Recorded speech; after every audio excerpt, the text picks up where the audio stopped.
Hello friends, मेरा नाम है राहुल कुमार और आपका बहुत बहुत स्वागत है होम पीसीएस चैनल में, मेरे इस होम पीसीएस चैनल में। तो होम पीसीएस में चैनल यहाँ पे नाम लिख देता हूँ। इस वीडियो में हम शेरशाह सूरी के बारे में पढ़ेंगे और इसके सारे क्वेश्चन आंसर देखेंगे।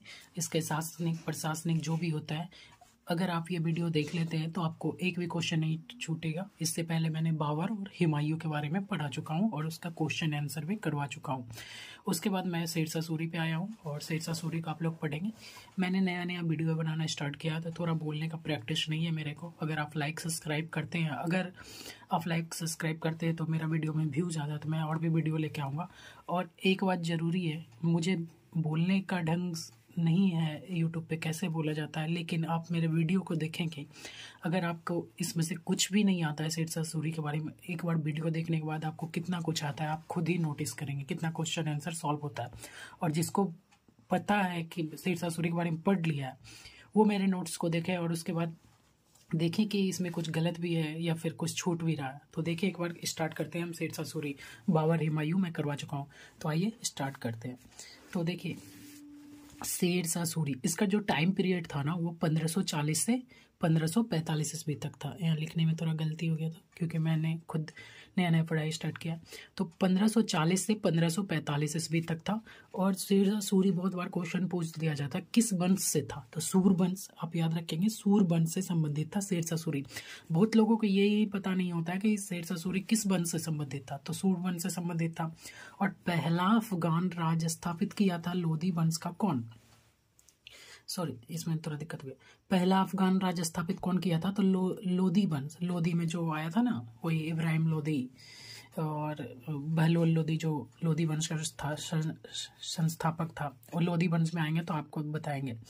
पहला वो अफगान राज स्थापित किया था। दूसरा स्थापित कौन करता है, तो शेरशाह सूरी करता है। तो आइए शेरशाह सूरी के बारे में जानते हैं। जहां तक हमने बता दिया था बिलग्राम युद्ध को, जिसको हम कन्नौज का युद्ध भी बोलते हैं, तो बिलग्राम युद्ध में क्या हुआ था, 1540 में हुमायूं ने भाग का अंत हो गया। क्या हो गया था 1540 में, क्या हो गया था, हुमायूं के भाग का अंत हो गया था, अंत कर दिया था। इस युद्ध के परिणाम स्वरूप मुगलों की सत्ता समाप्ति की स्थिति में पहुंच गई थी। लगभग मुगल जो है ना एकदम खत्म ही हो गया था। हुमायूं राजा खत्म हो गया तो अब क्या करेगा मुगल। तो देखिए, जब हट गया हुमायूं को अगला जो मैंने बता दिया, हुमायूं कैसा किसके साथ क्या क्या हुआ, हुमायूं के साथ कैसे भागा या उसके बाद क्या होता है। अब देखिए यहाँ से क्वेश्चन देखिएगा, द्वितीय अफगान राज स्थापित किया कौन, शेरशाह सूरी। तो शेरशाह सूरी के बारे में डिटेल से देखेंगे, एकदम डीपली नॉलेज, एक भी क्वेश्चन नहीं छूटेगा, आप बने रहे मेरे वीडियो में। तो द्वितीय अफगान राज स्थापित कौन किया, शेरशाह सूरी। शेरशाह सूरी का जन्म 1472 में बिजबारा के होशियारपुर में हुआ था। देखिए 1472, और कब राजा बना, 1540 में। तो लगभग इसको कह सकते हैं 40 साल इधर और 28 साल उधर, 68 साल में राजा बना, 68 साल में, ऐसा ही बुक में लिखा है। तो 1472 में बिजबारा के होशियारपुर में हुआ था। बचपन का नाम फरीद था, बहुत लोग फरीद खां भी बोलते हैं इसको, तो फरीद खां के नाम से मशहूर था ये। बचपन का नाम क्या था, फरीद था। पिता का नाम हसन खां था, जो जौनपुर के जागीरदार थे। जौनपुर कहाँ पे है दोस्तों, बताएंगे आप, जो आपने मूवी देखा होगा मिर्जापुर, उसमें जौनपुर का एक गुंडा रहता है। तो जौनपुर शायद सासाराम में, सासाराम वहीं पे। तो जौनपुर के जागीरदार था कौन, इनके पिता का नाम क्या था, हसन खां। अपने पिता से झगड़कर जौनपुर भाग गया था बचपन में। वहां 3 वर्ष तक शिक्षा ग्रहण किया। अपनी प्रतिभा से उसने अपने पिता के मालिक जमाल खां, देखिए जौनपुर के जागीरदार के यहाँ काम करता था, और उसी के यहाँ जब शिक्षा ग्रहण करके आता है बचपन से, वो फरीद खां, शेरशाह सूरी, तो उसका जो जागीरदार के यहाँ काम करता था, उसके पिता हसन खां, जो जागीरदार के, उसी के यहाँ ये क्या होता है, काम में लग जाता है। तो उसका नाम क्या था जागीरदार का, जमाल खां था। जमाल खां को प्रभावित हुआ और क्या होता है, जमाल खां क्या हुआ, इससे प्रभावित कर अपने पिता की जागीर का देखभाल करने लगा। देखिए पिता के स्थान पे आ गया कौन, शेरशाह सूरी। जमाल खां के प्रभावित कर अपने पिता की जागीर देखभाल करने लगा कौन, शेर खां, तो पिता के स्थान पे आ गया शेर खां। और देखभाल करने का अनुभव भी प्राप्त था इसको बहुत अच्छा से, क्योंकि सीख रखा था। अब देखिए आइए डिटेल से जानते हैं। हसन खां, हसन खां कौन है? एक फरीद खां शेरशाह सूरी का पिता है। इसने 3-4 शादियां की थी। तो पहला पत्नी, दूसरा पत्नी, तीसरा पत्नी, चौथा पत्नी। पत्नी का नाम नहीं देखेंगे यहाँ पे, पुत्र का नाम देखेंगे। तो पहला पत्नी जो अफगान माता थी, उससे जन्म होता है फरीद खां, मतलब शेरशाह सूरी का। एक 2 पुत्र थे, इससे एक निजाम था। दूसरी पत्नी से अली यूसुफ पैदा होता है। तीसरी पत्नी से खुर्रम और शाखी खां पैदा होता है। और चौथी पत्नी से सुलेमान और अहमद पैदा होता है। तो इतने पुत्र थे हसन खां का। पुत्रियां भी थी, पुत्रियां इंपॉर्टेंट नहीं होती है तो इसलिए नहीं लिखा जाता है। अब देखिए दक्षिण बिहार के सूबेदार बहार खां लोहानी। तो दक्षिण बिहार का एक सूबेदार था बहार खां लोहानी। शेर मारने के उपलक्ष्य में फरीद खां को शेर खां की उपाधि देता है। तो बहुत बार क्वेश्चन पूछा गया है, बहुत बार, हजारों बार क्वेश्चन पूछा गया है कि फरीद खां को कौन शेर खां की उपाधि कौन दिया था? तो बहार खां लोहानी दिया था। बहार खां लोहानी कौन था? तो दक्षिण बिहार का सूबेदार था। तो याद रखेंगे, पीसीएस में बहुत बार पूछा गया है कि फरीद खां को शेर खां की उपाधि कौन दिया था? तो बहार खां लोहानी दिया था। बहार खां लोहानी का एक पुत्र था जलाल खां। जलाल खां के संरक्षक में लग गया कौन लग गया? फरीद खां, शेर खां, वही जो शेर खां था, फरीद खां वही संरक्षक करता था जलाल खां। इसका बहार खां लोहानी का जो पुत्र था। आइए आगे देखते हैं। उसके बाद देखिए क्या होता है। चंदेरी का युद्ध हुआ था 1528 में, मैंने पढ़ा चुका हूँ बाबर के टॉपिक में। शेर खां बाबर की ओर से लड़ा था चंदेरी के युद्ध में। घाघरा का युद्ध होता है 1529 में, जिसमें महमूद लोदी की तरफ से मुगलों का मुकाबला किया था। मतलब फिर उल्टा बाबर का अगेंस्ट हो गया ये शेर खां, जो मैंने बताया था। शायद मेदनी राय था घाघरा के युद्ध में, तो उसका तरफ से शेर खां लड़ा था। तो वो सब तो मारा गया, शेर खां भाग गया। बहार खां लोहानी की मृत्यु के पश्चात देखिए अब शेर खां क्या करता है, खाली शादी पे शादी करेगा वो, उनकी बहुत उम्रदराज औरतों से। तो बहार खां लोहानी की मृत्यु के पश्चात शेर खां ने उसकी विधवा बेगम, देखिए बहार खां लोहानी जिसके पुत्र के संरक्षक में काम कर रहा है, उसका एक विधवा बेगम था जिसका नाम था दूदू बेगम। दूदू बेगम से विवाह कर लिया शेर खां। विवाह इसलिए करता था ताकि वो राज इसके अंडर आ जाए। अब देखिए बहार खां लोहानी तो राजा था, राजा के बीवी से विवाह कर लिया तो खुद ही राजा बन गया। तो ऐसा काम करता था शेर खां। दूदू बेगम से विवाह कर लिया और उसका जो पुत्र था, जिसका मतलब संरक्षक था जलाल खां के काम के अंडर में काम कर रहा था, मतलब इसको सिखा रहा था इसको शेर खां, मतलब जो भी कला विद्या इसको दिखता था तो उसके अंडर में काम करता था। यहाँ अब उसका बाप बन बैठा। दूदू बेगम से विवाह करे, जलाल खां की माता से विवाह कर लिया दूदू बेगम से, और उसका बाप बन बैठा। अब क्या करता है, इसको मारने पे तुला था जलाल खां को कि इसको मार देंगे, कहानी खत्म हो जाएगा, बेटा फेटा को गद्दी ना मिलेगा, क्योंकि शेर खां खुद ही बूढ़ा हो चुका है। तो ये जलाल खां क्या होता है कि अपने वो डर के, शेर खां से डर के बंगाल के शासक नुसरत शाह के यहाँ भाग जाता है। नुसरत शाह के यहाँ भाग जाता है और नुसरत शाह इसको पनाह भी दे देता है। जलाल खां को बोलता है मेरे यहाँ संरक्षण रहो, हम लड़ेंगे। शेर खां पहुंच जाता है वहाँ पे। शेर खां पहुंच के क्या करता है, उसको पराजित कर देता है 1529 में, और विजय धारण करता है। विजय धारण करने के बाद उपाधि धारण करता है हजरत आला।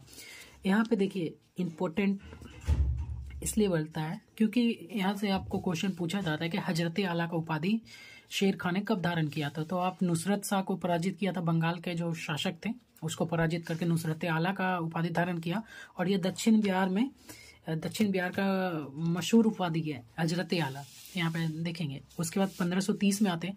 1530 में शेर खां ने चुनार के किलेदार ताज खां की विधवा बेगम, देखिए फिर से शादी करेगा, ताज खां की विधवा बेगम लाड मलिका से विवाह कर चुनार के किले पर अधिकार कर लिया, क्योंकि चुनार का किला है ताज खां के अंडर था। अब ये मर गया तो उसका विधवा बेगम से शादी करके वो किला इसके अपने अंडर में ले लिया।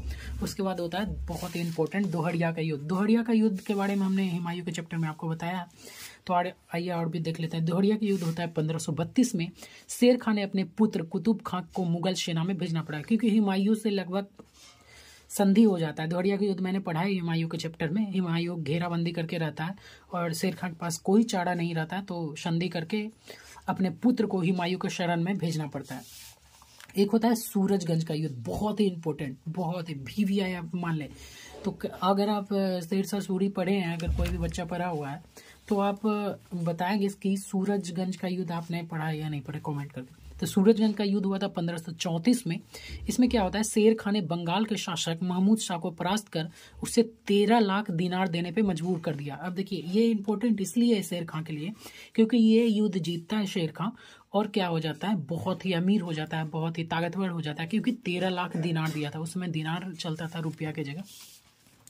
13 लाख दिनार दिया और रुपया भी 13 लाख दिनार को कन्वर्ट करेगा रुपया में कौन, शेरशाह सूरी, क्योंकि रुपया पैसा रुपया यही चलाता है, ठीक है। 13 लाख दिनार देने के लिए मजबूर कर दिया कौन, शेरशाह सूरी ने मजबूर कर दिया किसको, महमूद शाह को परास्त कर। अब 13 लाख दिनार लेके क्या किया, शेरशाह ने बहुत बड़ा सेना तैयार कर लिया, एकदम विशाल शासक बन गया, इतना बड़ा सेना कि लगभग हुमायूं इतना। अब क्या होता है देखिए, चौसा का युद्ध होता है 1539 में। शेर खान ने हुमायूं को परास्त कर दिया और शेरशाह की उपाधि धारण की। तो बहुत ही बार पूछा गया कि शेरशाह की उपाधि, शेरशाह सूरी जो है पूरा नाम इसका स्टार्टिंग में बचपन में नाम तो फरीद खान है। फरीद खान के बाद इसका नाम क्या पड़ा, शेर खां पड़ा। क्या शेर मारने के उपलक्ष्य में बलाल खान लोहानी के पुत्र के जलाल खान के संरक्षक में रहता था, शेर मार दिया तो शेर खां नाम पड़ गया। उसके बाद हजरत आला की उपाधि धारण किया था, आप देखे थे, नुसरत शाह बंगाल खां को पराजित किया था।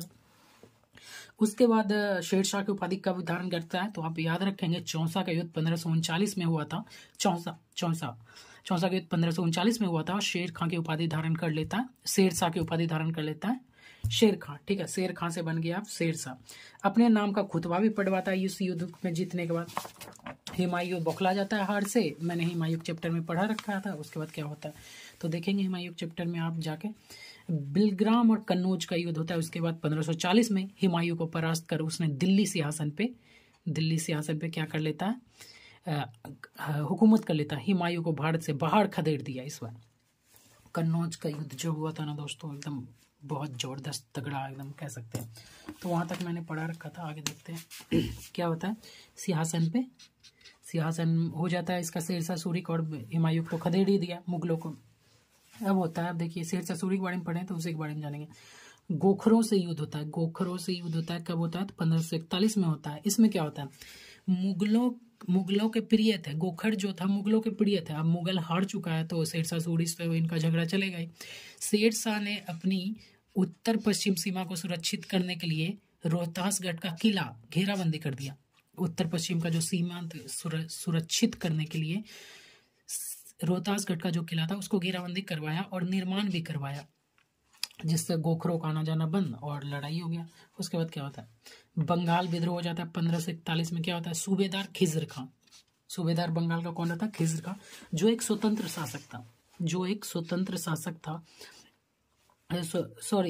शासक की तरह व्यवहार करता था। स्वतंत्र शासक नहीं था खिजर खां, स्वतंत्र शासक की तरह क्या करता था, व्यवहार करता था। और क्या होता था, शेरशाह सूरी कहाँ पहुंच गया, बंगाल आ गया और खिजर खां को क्या करता है, बंदी बना लेता है। शेरशाह सूरी पहुंच जाता है बंगाल और ये जो स्वतंत्र शासक की तरह व्यवहार कर रहा है, बोलता है मेरे अंडर रहो, स्वतंत्र है तुम, और देता है बंदी बना के। बंदी बनाने के बाद क्या करता है, बंगाल में कोई भविष्य में कभी विद्रोह ना हो और कोई अपने आप को स्वतंत्रता घोषित ना करे तो बंगाल को कई छोटे छोटे जिलों में बांट दिया। जैसे मैं बिहार से हूँ तो बिहार में बहुत सारे जिले आप देखते होंगे, 38 जिले हैं। तो जैसे आप देखते होंगे वैशाली है, समस्तीपुर, बेगूसराय, मुंगेर, नालंदा, पटना, सिवान, चंपारण, पश्चिमी चंपारण, सुपौल, अररिया, इस तरह से जिले हैं। तो बंगाल को भी छोटे छोटे जिलों में क्या कर दिया, डिवाइड कर दिया। हर जिले में अब देखिए जिला में डिवाइड कर दिया और हर जिले में एक छोटी सेना रखी। हर जिला में क्या रखा, एक छोटी सेना रखी और जो छोटी सेना रखी थी उसको क्या बोला जाता था, सिकदार बोला जाता। छोटा जो सेना था सिकदार बोला जाता था, एक टुकड़ी होता था सेना का। उसको नियंत्रित कौन करता था, अमीन बंगला। एक छोटा सा सेना का टुकड़ी को नियंत्रित कौन करता था, उसको अमीन बंगला बोला जाता था। अमीन बंगला एक विभाग था, ठीक है ना। उस अमीन बंगला विभाग उसको देखभाल करता था और अमीन बंगला के पद पर जो व्यवस्थित था उसको काजी फजीलात नाम के व्यक्ति थे, वो अमीन बंगला पद पे व्यवस्थित थे। एक तरह से आप कह सकते उस जमाने के डीएम, उस जमाने के आप आईएएस ऑफिसर या डीएम जो सबसे ऊपर पोस्ट पे थे, और ये जो सेना का जो विभाग था उसकी देखभाल करते थे, इसके अंडर में था। तो पूरा बंगाल मतलब समझ लो बंगाल का डीएम है ये, ठीक है ना। उसके बाद देखते हैं क्या होता है, मेरा वीडियो ज़्यादा लंबा हो जाता है इसलिए मैं जल्दी जल्दी पढ़ा रहा हूँ। आपको कोई प्रॉब्लम होगा तो कमेंट करके जरूर बताएंगे। उसके बाद होता है शेरशाह सूरी का जो अगला अभियान होता है मालवा 1542। तो 1542 में आप याद रखेंगे कि अकबर का भी जन्म होता है उमरकोट में। अकबर के चैप्टर में हम बताएंगे। तो मालवा 1542 में गुजरात के जो शासक था बहादुर शाह, जो मैंने हुमायूं चैप्टर में भी पढ़ा रखा था। गुजरात के जो शासक था बहादुर शाह, मालवा के सूबेदार मल्लू खां, मालवा का एक सूबेदार था मल्लू खां, जो मल्लू खां कादिर शाह नाम से गद्दी पर बैठा। देखिए बहादुर शाह के बहुत चतुर राजा था और बहुत शक्तिशाली भी था। जब तक ये था कोई आगे नहीं बढ़ा था। उसके बाद क्या होता है, मल्लू खां कादिर शाह के नाम से गद्दी पे बैठ गया इसकी बहादुर शाह की मृत्यु के बाद। उसके बाद देखिए कहानी क्या होता है, शेरशाह पहुंच जाता है मालवा यह सोचकर, शेरशाह पहुंच गया मालवा, यह सोचकर जा रहा था कि मालवा का जो मतलब कादिर शाह जो है ना, वो मतलब जा रहा था कि मतलब उससे संधि कर लेंगे। और देखिए क्या मैंने लिख रखा कि कादिर शाह ही बना रहा लेकिन शासन की बागडोर मेरे अंडर रहा। मतलब ये शेरशाह सूरी ऐसा सोच रहा था कि राजा जो है ना कादिर शाह ही बना रहेगा और जो मैन राजा होगा मतलब उसका शासन का बागडोर मेरे अंदर रहेगा। लेकिन क्या करता है, जैसे ही पहुंचता है ना, क्योंकि पहुंचते के साथ कादिर शाह क्या करता है, आत्मसमर्पण कर देता है, घुटने टेक देता है शेर खां के सामने और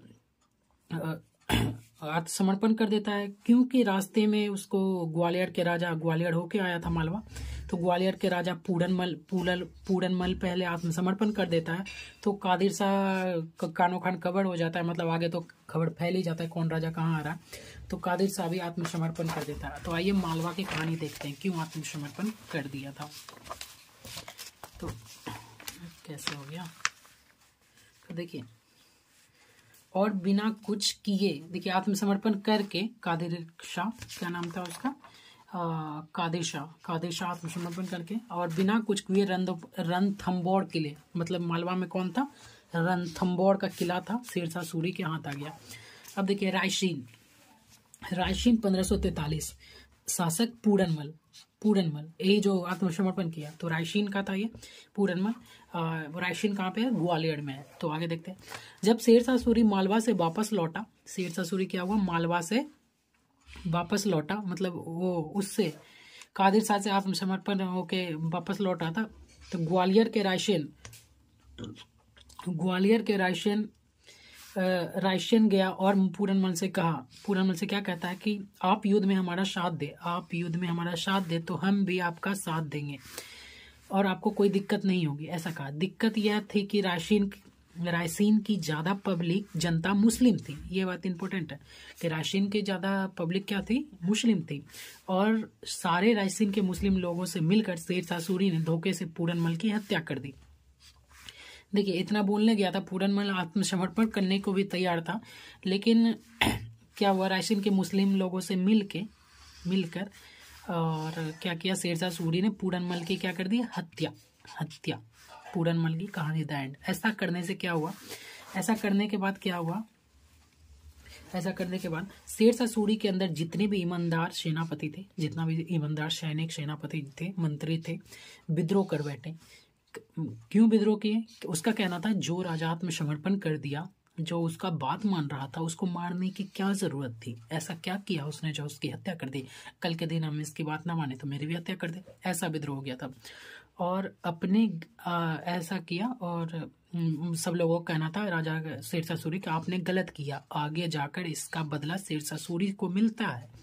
मतलब पूरनमल को मार देता है तो आगे जाके उसका परिणाम तो मिलेगा ही। और सारे लोग का कहना था कि आपने गलत किया, जो राजा आत्मसमर्पण कर दिया उसको क्यों मार दिया। उसके बाद होता है मालदेव का युद्ध 1544। मालदेव का युद्ध 1544 होता है। तो मालदेव मारवाड़ का शासन कर रहा था। मालदेव मारवाड़ पर शासन कर रहा था। मालदेव मारवाड़ पर शासन कर रहा था। उसकी राजधानी जोधपुर थी। उसकी बढ़ती शक्ति से शेरशाह को बहुत ईर्ष्या थी। वो अपना शक्ति को बढ़ा रहा था, सोचा और भी ना ज्यादा बढ़ जाए मेरे से ज्यादा, चलो आक्रमण बोल देते थे। तो उसके खिलाफ अभियान था। उसके बाद होता है मेन इंपॉर्टेंट अभियान, बहुत ही इंपॉर्टेंट है, याद रखिएगा। जो इंपॉर्टेंट है मैं पहले ही बता रहा हूँ। कलिंजर का अभियान 1545। तो 1545 से द एंड होने वाला है शेरशाह सूरी का। अंतिम सैन्य अभियान था इसका। अंतिम सैन्य अभियान क्यों अंतिम था, तो कलिंजर के जो शासक थे उसका नाम था कीरत सिंह। कलिंजर का जो शासक है उसका नाम क्या है? कीरत सिंह। उसने क्या किया? उसने शेरशाह के आदेश की विपरीत, शेरशाह जो आदेश दिया था उसके विपरीत, आदेश के विपरीत रीवा के महाराजा वीरभाम सिंह बघेला से मिल गया। बोला तुम किसी से नहीं मिलेगा, मेरे अंदर आ जाओ, मेरे अंडर काम करना, ऐसा ऐसा करके। लेकिन उसका आदेश नहीं माना कीरत सिंह और जाके मिल गया वीरभाम सिंह बघेला से। और इसी में कलिंजर का किला बहुत ही अभेद्य किला था और ऊपर भी था। तो कलिंजर किले पे 6 माह घेरा डाले रखा, 6 माह घेरा डाले रखा। और क्या होता है लास्ट में, घेरा डालने के बाद बम फेंकता था नीचे से। और 22 मई 1545 ईस्वी को मृत्यु हो जाती है शेरशाह को। कैसे मृत्यु होती है, जितने भी राजा हुए कैसे मृत्यु होगी, सबको हम डिटेल से बता रहे थे। यहाँ तक कि बाबर की मृत्यु कैसे हुई, मैं ये भी बताया कि आपने किसी बुक में नहीं पढ़ा होगा बाबर की मृत्यु कैसे हुई। तो इस अभियान के समय शेरशाह सूरी उक्का नामक अग्निअस्त्र चला रहा था। एक उक्का नामक, देखिए यहाँ पे इंपॉर्टेंट, तो कौन सा अग्निअस्त्र चला रहा था, बहुत इंपॉर्टेंट है। उक्का नामक अग्निअस्त्र चला रहा था शेरशाह सूरी इस अभियान के दौरान, जो दीवार से टकराया और उसी पे आके फट गया। बताओ यार, पूरा दुनिया जीत लिया और बम दीवार से टकरा किसी का ऊपर फट गया। इसको बोलते हैं बैड किस्मत। तो इतना था शेरशाह सूरी। जो बच्चे नहीं पढ़ रहे हैं मेरे साथ, पढ़ रहे हैं, जो पढ़ाई स्टार्ट की है 10th 12th जो कंप्लीट हो गया बिहार बोर्ड के बच्चे को और कंपटीशन लाइन में घुसे हैं, वो मेरे चैनल से ज़रूर जुड़ें। और जुड़ने के बाद आपको क्या फ़ायदा होगा आप खुद ही देखेंगे, आपको कितना क्वेश्चन आंसर सॉल्व होता है। हाँ, यहाँ तक कि मैं पढ़ाने के बाद क्वेश्चन आंसर भी करवाता हूँ। तो ये मेरा शेरशाह सूरी का पहला पार्ट था और दूसरा पार्ट आएगा यहाँ से। दूसरा पार्ट कहाँ से आएगा, तो शेरशाह का शासन प्रबंधन, शेरशाह सूरी का शासन प्रबंधन आएगा, जिसमें केंद्रीय प्रशासन, दीवाने वज्र, दीवाने अरीज, दीवाने रसालत, ये सब हम बताएंगे बहुत ही डिटेल से। जहाँ से IAS और PCS में क्वेश्चन बनता है, तो ये सब हम बताएंगे आपको नेक्स्ट पार्ट में। तो बने रहे मेरे चैनल से, लाइक सब्सक्राइब जरूर करें, जितना हो सके शेयर करें। तो रैयत वारी रुपया प्रचालन क्या था, पैसा कितना चलाया, जमीन नापने के लिए क्या क्या किया था, देखिए शेरशाह कालीन न्याय व्यवस्था, ये सब मैं आगे बढ़ाऊंगा, ठीक है ना। देखिए शेरशाह सूरी मुद्रा व्यवस्था क्या था, शुद्ध चांदी का सिक्का रुपया 180 ग्रेन का चलाया था। तो आपको तो पता होगा कि शुद्ध चांदी का सिक्का रुपया चलाया था शेरशाह सूरी ने, लेकिन कितने ग्रेन का चलाया था, 180 ग्रेन का चलाया था। तांबे का दाम चलाया था, तांबे का उस समय पैसे को दाम बोला जाता था, जो 380 ग्रेन का था। तो ये सब बहुत ही इंपॉर्टेंट है। आप बने रहे मेरे चैनल से और लाइक सब्सक्राइब शेयर जरूर करें। तो आपको टॉपिक वाइज डिटेल से सारा कुछ मिलेगा, स्टार्टिंग से एंशिएंट हिस्ट्री से। हम जब हम स्टार्ट करेंगे तो जहाँ से सिंधु सभ्यता स्टार्ट होता है उसको कंप्लीट करने के बाद ये हम आपको डायरेक्ट स्टार्ट कर दिए हैं मुगल का। तो मुगल हम जैसे ही कंप्लीट करते हैं उसके बाद आपको सब कुछ टॉपिक वाइज चलाएंगे। तो आप लाइक सब्सक्राइब जरूर करें मेरे चैनल को और बने रहें। और कुछ भी प्रॉब्लम है तो कमेंट जरूर करें, अगर मैंने कुछ गलत पढ़ाया है तो उसके बारे में भी जरूर बताएं। Thank you, bye bye.